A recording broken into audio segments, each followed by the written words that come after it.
Broadcasting from the business capital of the world, this is the Podcast Business News Network. We are all social creatures. We crave connection. And with that comes our relationships and partnerships. And when it's two people, sometimes there's challenges there. Actually, I'm going to say there's always challenges there. There's never a situation, even if you talk to a couple, we've been married 50 years and everything is great. Yeah, I'm sure there's been a little every once in a while. And for that, you need to work with that. You need to, like anything, I truly believe everything in life is work. And that's not a bad thing. You have to work at it and work at that relationship. And she helps you with that. She's a licensed psychologist, works with so many people, gets them back on track, especially couples. Gloria Vanderhorst is back with us. Hi, Gloria. How are you? I am good today. Glad to be here. Glad to have you here because this is an important topic we've never hit.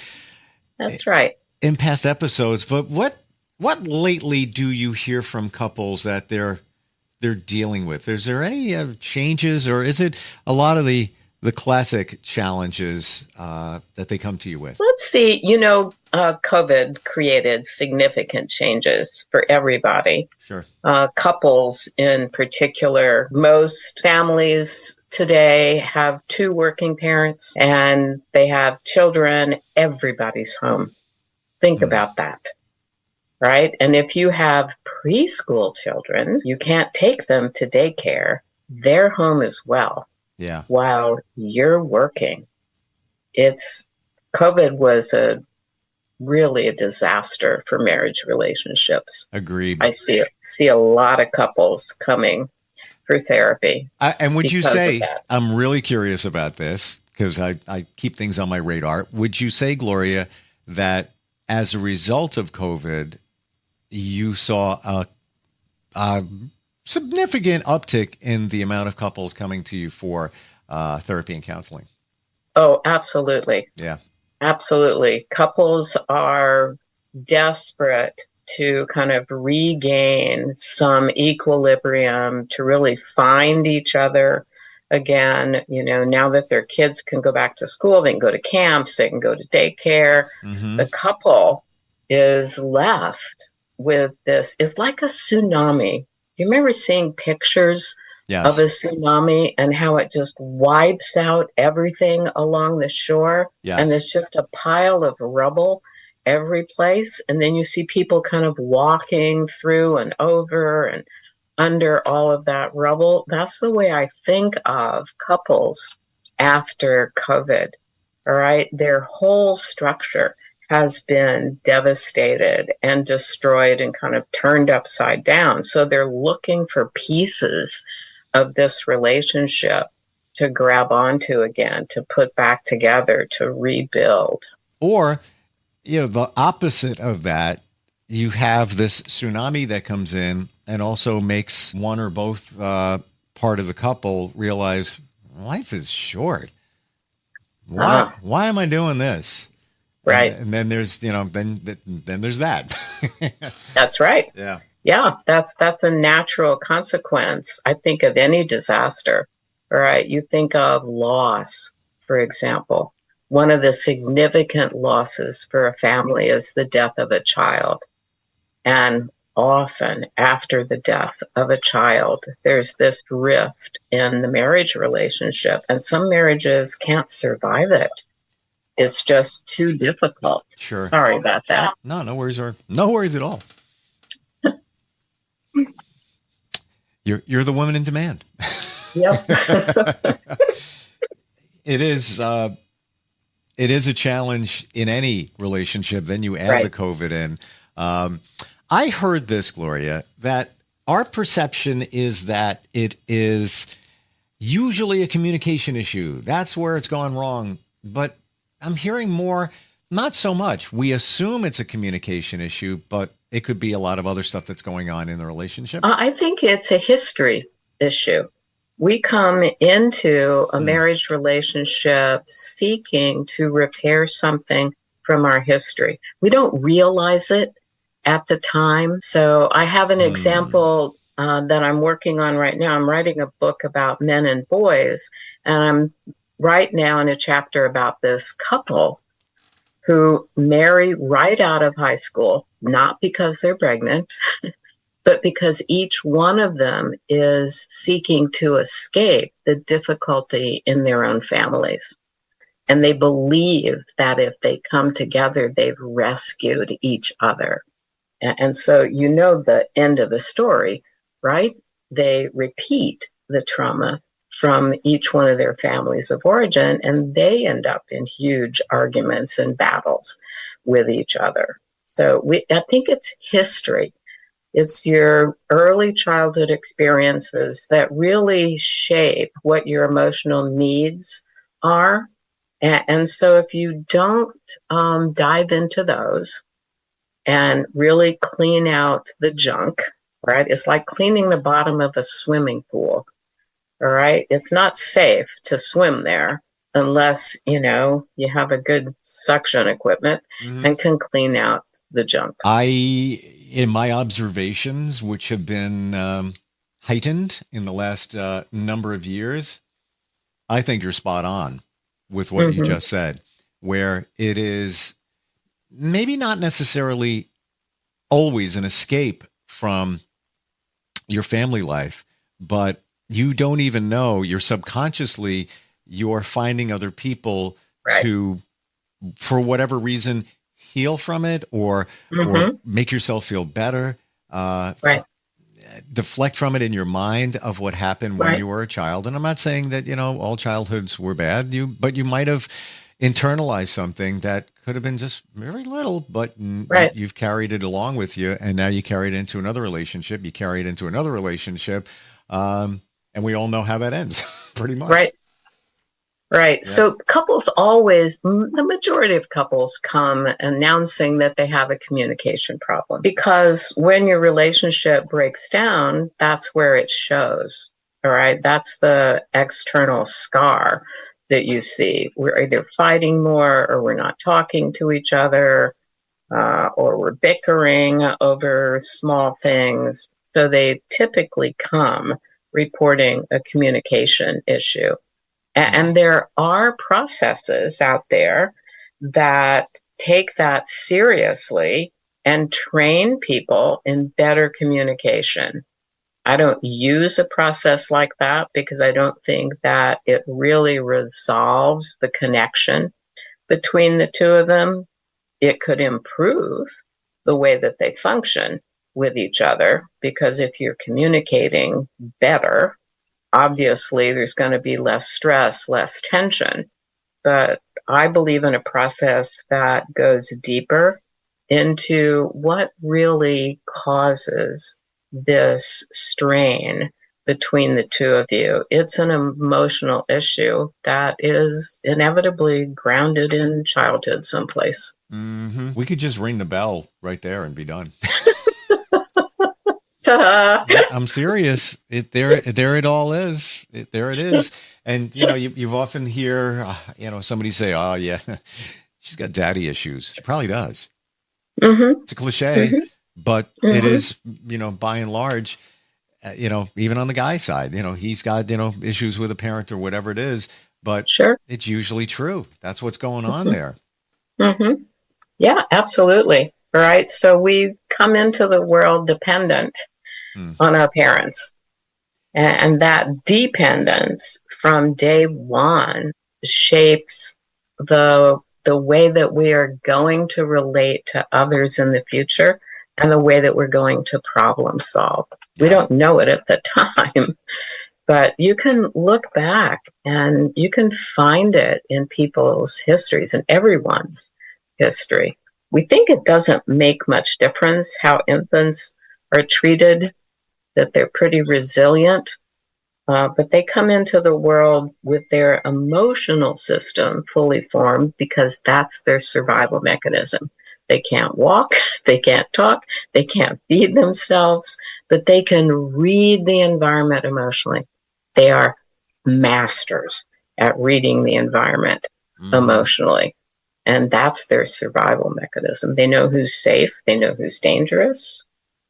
Do you think it's also, do you believe in energy as well? Are they picking up on the energy of those around them. But Absolutely. they're very tuned into it because they don't have to worry about paying the mortgage, paying the rent, car payment, all of that. Right. They're just, it's like their antenna's like, I'm picking up on all this over here. I'm processing Picking it. up all these vibes. Now we could go into a conversation about dark matter. Are you heading towards a conversation about dark matter? I don't even know what that is. No idea. Dark matter makes up, they say, more than 90% of the environment that we live in. Wow. Right? It's not visible. It's everywhere. So the cutting edge of physics is examining the impact of dark matter. So it means that kind of everything in the universe is somehow connected through this stuff that we can't see, we can't experience. And so, in answer to your question, do you think they're picking up vibes? They certainly are. I didn't know it was called that. Yep. And in my learning and studying in the past couple of years or so, energy is very much on my radar. Where it is, that's what's actually going on here. That's right. That's what we're emitting. That's what we're attracting, repelling, whatever it might be. I'm sure with couples, infidelity is something that you've dealt with a number of times, right? True. I don't want to blanket a statement here, but I had this conversation with some friends over the weekend. Do you believe once a cheater, typically always a cheater? No, I do not. Okay. No, there are concrete reasons that one or the other person would seek. It's like you find a hole in yourself, and you go looking for something to fill the hole. And if you can get it from your spouse, that's fabulous. That facilitates the connection. If you can't get it from your spouse, then you will go get it from someone else. But that doesn't mean that your spouse can't do it. Your spouse many times can fill that hole if the two of you are willing to work on it and learn about, well, what is it that sent me out the door to find someone else? Then my spouse can fill that hole. And I'm glad you said that, because a lot of times it's viewed, one person cheats in a relationship because they're not getting what they want in their marriage. But maybe it's the person that's cheating did make it easy for the other partner to provide it, whatever, right. whatever. And I'm not talking that's always the case, but it's not the perception that somebody, stepped outside the marriage because their partner wasn't providing it. There's always reasons. But it could be straight out, physical intimacy. One partner is not providing it. Doesn't mean you should cheat, address it and then move on, but whatever. Based on communication, respect, right? Just, anything can really trigger it if it's a repeat experience with my spouse. All right. If over and over and over again, I try to start a conversation and you cut me off, you better believe at a party, I'm going to hang out with a guy that listens to me. Mm-hmm. Right. And I'm going to feel good about this guy that listens to me. And I'm kind of want to see him again. Right. And maybe I want to go out and have coffee with him. And then maybe that evolves into this guy really likes me. All right. So I'm getting closer and closer and closer. Right. I have a friend who, and that's how this whole conversation began over the weekend with a bunch of us talking, who got divorced. And when he first met his wife, he said that she cheated. She admitted that she cheated with her friend, a woman. Mm-hmm. He was the second cheat, so to speak. He was already getting divorced from a previous marriage. So now it was on, we have a history of that. Right. And then now you fast forward, I don't know, maybe 10 years or so into the marriage, he caught her having some type of relationship with somebody. And then I'll fast forward another, 10 years or so. and they're getting divorced, he found her doing it again, Mm-hmm. and again and again. Reason I'm bringing this up is it goes back to childhood as he went to discover a little bit more. Her father left the family when she was very young. And when she started cheating again a few years ago before they got divorced, her father was dying. Uh-huh. So, Wow. and, Powerful. and he showed me a picture of who she's with now. Mm-hmm. Guess who it looks exactly like? Looks like her father. Spot on. Right. Spot on, Right. right to the part where they were both or are very Italian, rode a motorcycle. It's like, Mm-hmm. it's textbook. I look at him, I'm like, dude, that's like, it's like, It's it's just deja vu all over. It's Groundhog Day. exactly. So, I'm not the expert. I'm not a therapist, but to me, that seems like she has things that she never healed from Right. with her father. And he did tell me that she reconciled with her father after he got married Mm-hmm. to her. Things got way better and everything was fantastic. And then, of course, he got Right. cancer. And then that's where she picked up her cheating again. Yeah.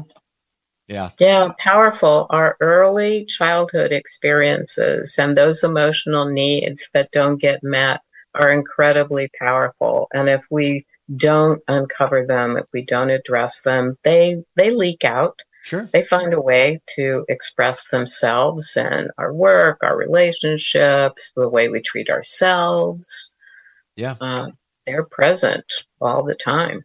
What do you do in a situation? Couple comes to you. One is unfaithful. They're Mhm. trying to patch it together.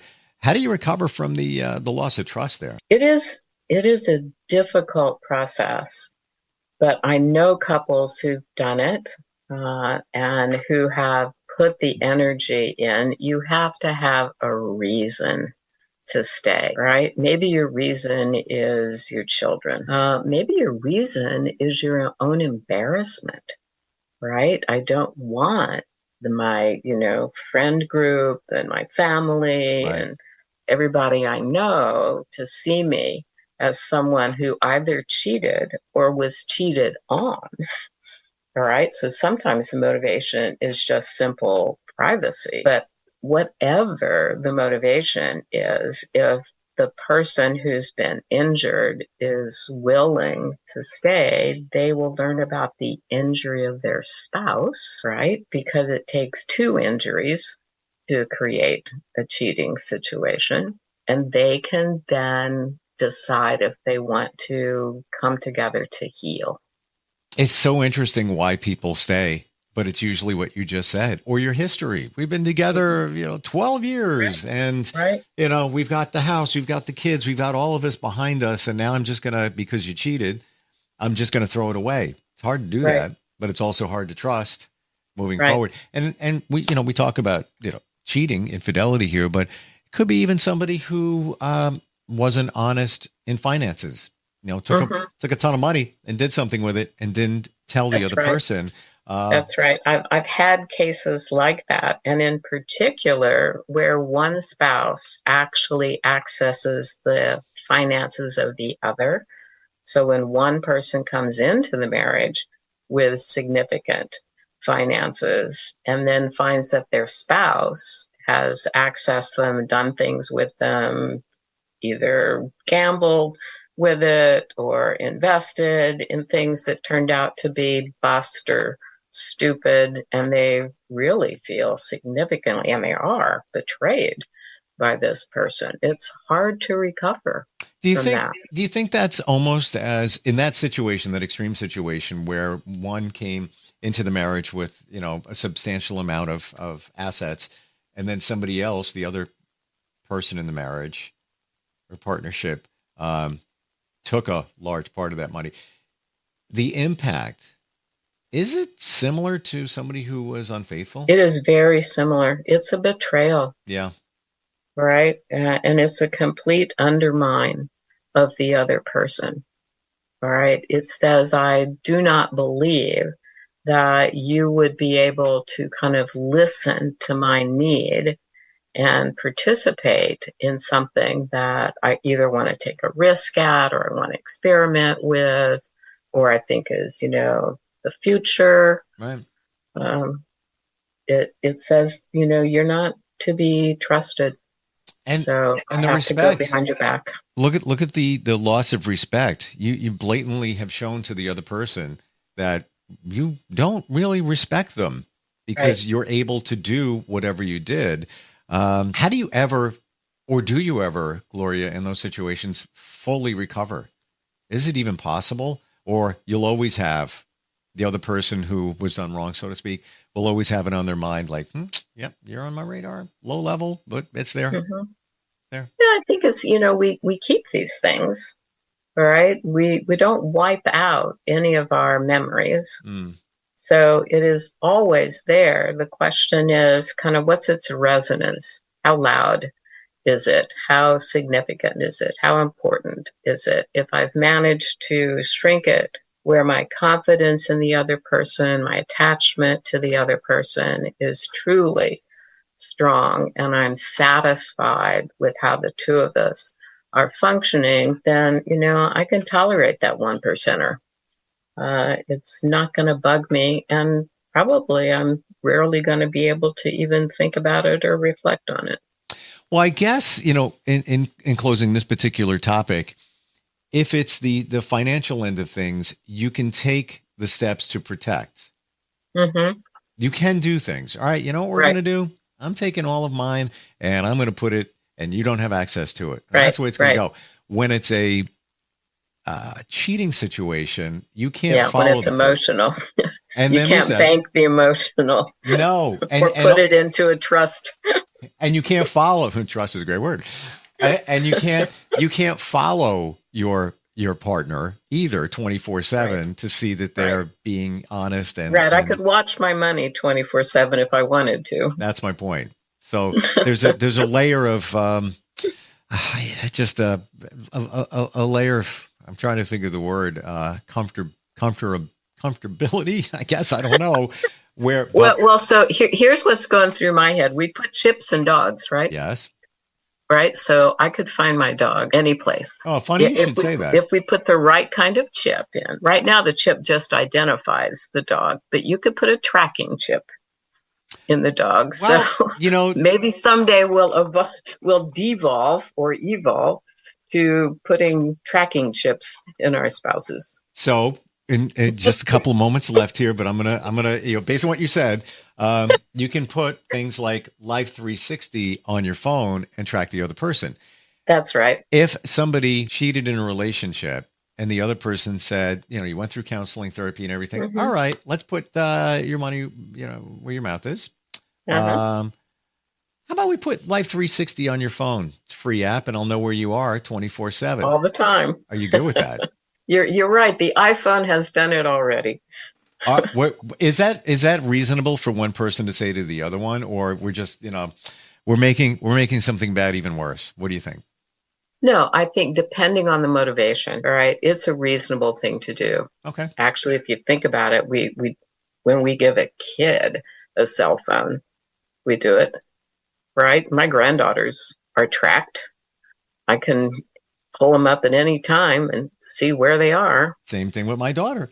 And there was pushback, but it was also, okay, well, you're going to say you're not going to put it on your phone, or you're going to keep shutting it off. Well, you're going to lose this and this and this and this. Right. That's right. So, and I'll share, my best friend has been dating somebody for about 6 years, and they're happy. They're all good. Mm-hmm. They see each other, every weekend because they both work and they're a little bit of a distance apart. I actually put them together. Through, long story short. Oh, did you really? Through radio. I just started talking and said, my friend is getting divorced and he's looking for somebody. And she came forward. Great.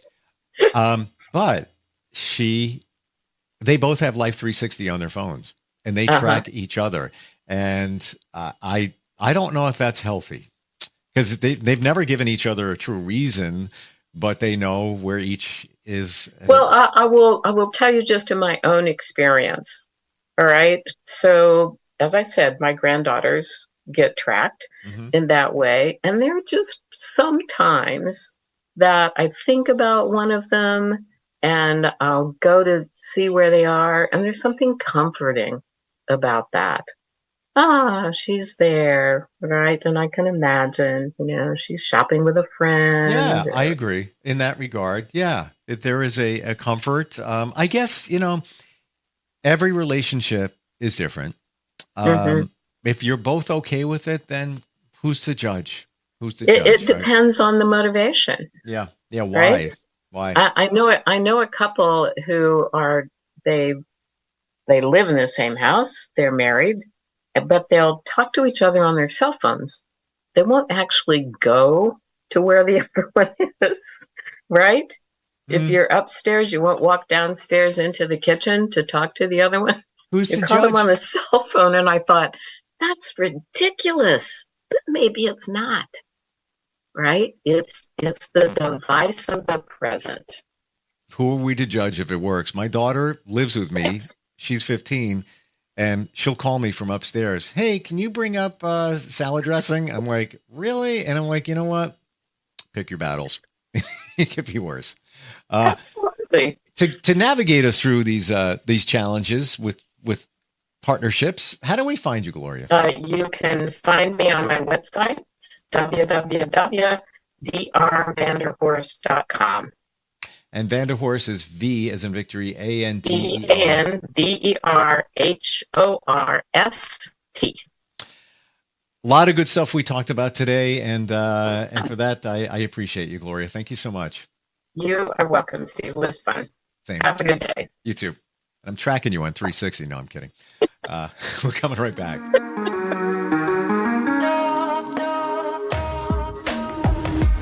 Broadcasting from the business capital of the world, this is the Podcast Business News Network. Adopt US Kids presents Multiple Choice Parenting. Your daughter just had her first breakup. Do you A, put yourself in her shoes? How could he do this to you? And for Sheila, she has split ends. B, console her? Oh, sweetie, this is going to happen a lot. 4, maybe 5 more times before you get married. C, take charge? Got to get this all straightened out. Give a little talking to, man to man, mano a mano. Hey, Steve! Is now a good time? No? Okay, no problem. Bye. Or D, help her find a new boyfriend? I know a great place to meet boys. The internet. Nice, single boys. Never mind. How about some ice cream? As a parent, there are no perfect answers. But you don't have to be perfect to be a perfect parent. Thousands of teens in foster care will love you just the same. For more information on how you can adopt, visit adoptuskids.org. A public service announcement from the U.S. Department of Health and Human Services, Adopt U.S. Kids, and the Ad Council.